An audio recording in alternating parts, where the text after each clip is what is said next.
भगवान को केवल भगवान की कृपा से ही जाना जा सकता है। उनकी कृपा भक्त पर तभी होती है जब वो मन बुद्धि से भगवान की शरणागत हो जाता है।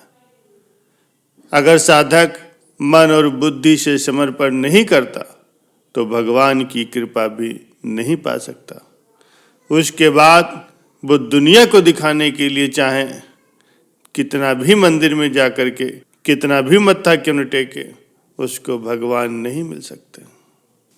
प्यारे सज्जनों, इस संसार में जो कुछ भी होता है सब भगवान की मर्जी से होता है, और भगवान जो कुछ भी करते हैं वो अच्छे के लिए ही करते हैं। प्यारे सज्जनों, एक बार एक राजा था। उसका मंत्री भगवान का भक्त था। कोई भी बात क्यों न होती, वो मंत्री यही कहा करता कि भगवान की बड़ी कृपा है। एक दिन राजा के बेटे की मृत्यु हो गई। मृत्यु का समाचार सुनते ही मंत्री बोल उठा, भगवान की बड़ी कृपा है। ये बात राजा को बहुत बुरी लगी। वो चुप रहा। कुछ दिनों के बाद राजा की पत्नी की भी मृत्यु हो गई। मंत्री ने कहा, भगवान की बड़ी कृपा है। इस बार भी राजा को गुस्सा तो बहुत आया, मगर वो चुप रहा। एक दिन राजा के पास एक नई तलवार बनकर के आई।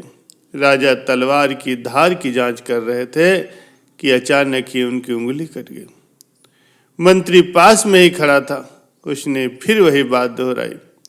अब राजा के भीतर का जमा गुस्सा बाहर निकल पड़ा और उसने तुरंत ही मंत्री महोदय को राज से बाहर निकल जाने का आदेश दिया और कहा, मेरे राज्य में अन्न जल ग्रहण मत करना। मंत्री बोला, भगवान की बड़ी कृपा है। मंत्री अपने घर भी नहीं गया, साथ में कोई वस्तु भी नहीं ली और सीधे राज्य से बाहर निकल गया। कुछ दिनों के बाद राजा अपने साथियों के साथ शिकार खेलने के लिए एक जंगल में गया। वहां जंगल में डाकुओं का एक दल रहता था। वो डाकू काली देवी को बहुत मानते थे और जिस दिन राजा जंगल में गया उसी दिन वो डाकू काली देवी को एक मनुष्य की बलि चढ़ाना चाहते थे। संयोग से डाकुओं ने राजा को देख लिया, उसे पकड़ ले गए। बलि देने से पहले डाकुओं के पुरोहित ने राजा से पूछा, क्या तुम्हारा बेटा जीवित है? राजा बोला, नहीं, वो तो मर गया है। पुरोहित ने कहा, इसका तो हृदय जला हुआ है। पुरोहित ने फिर पूछा, क्या तुम्हारी पत्नी जीवित है? राजा बोला, नहीं, वो भी मर चुकी है। पुरोहित ने कहा, ये तो आधे अंक का है, अतः बलि देने योग्य नहीं है, परंतु हो सकता है कि ये मरने के भय से झूठ बोल रहा हो। पुरोहित ने राजा के शरीर की जांच की तो पाया कि उसकी एक उंगली कटी हुई है। पुरोहित बोला, अरे इसका तो एक अंग भंग है, ये तो बिल्कुल भी बलि देने योग्य नहीं है, इसे छोड़ दो। इस तरह डाकुओं ने राजा को छोड़ दिया। राजा ने नगर में लौटते ही अपने आदमियों को आज्ञा दी कि हमारा मंत्री जहां भी हो उसको तुरंत वापस लाओ, क्योंकि राजा को उसकी बात समझ में आ गई थी कि जो कुछ होता है अच्छे के लिए होता है। भगवान सबके साथ न्याय करते हैं। प्यारे सज्जनों, जब बच्चा इस संसार में आता है उस समय उसकी जो अवस्था होती उसे देख करके उसकी माँ उस पर कृपा करती।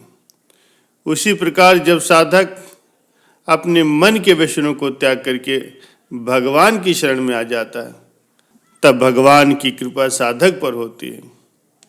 भगवान ने गीता में कहा भी है, जो मेरी शरण में आ जाते हैं वे भव सागर पार कर लेते हैं। क्योंकि जिस प्रकार किसी अबोध बच्चे की सारी जिम्मेदारी उसकी माता बहन करती है, उसी प्रकार मन और बुद्धि से जब भक्त भगवान की शरण में आ जाता है तब उसकी सारी जिम्मेदारी वे खुद उठाते हैं। जिस प्रकार इंद्र की लाख कृपा के बाद भी उल्टे घड़े में एक बूंद भी पानी नहीं जा सकता, उसी प्रकार मन और बुद्धि से भोग करने वालों को भगवान का अनुराग कभी नहीं मिल सकता। गीता में कहा गया है कि जो हो चुका है वो अच्छे के लिए हुआ था, जो हो रहा है वो अच्छे के लिए हो रहा है, और जो होगा वो भी अच्छे के लिए ही होगा। प्यारे सज्जनों, आपको सिर्फ कर्म का अधिकार है, फल का अधिकार सिर्फ भगवान के पास है। जैसा आप कर्म करोगे भगवान उसका सही फल देंगे। आपको तो सिर्फ कर्म का अधिकार है, फल का नहीं। दुर्योधन को मार करके अर्जुन ने अपने धर्म के अनुसार कर्म किया था।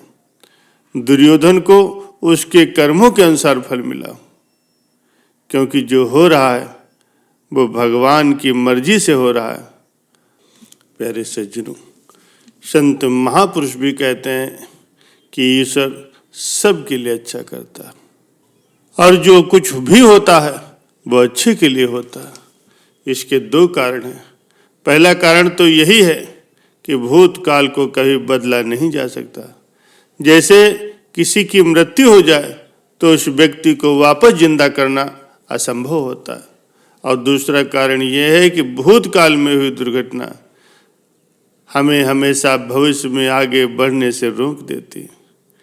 इससे हमारा मस्तिष्क भी काम करना बंद कर देता है और हम सारा जीवन एक सम्मोहन भरी नींद में ही गंवा देते हैं।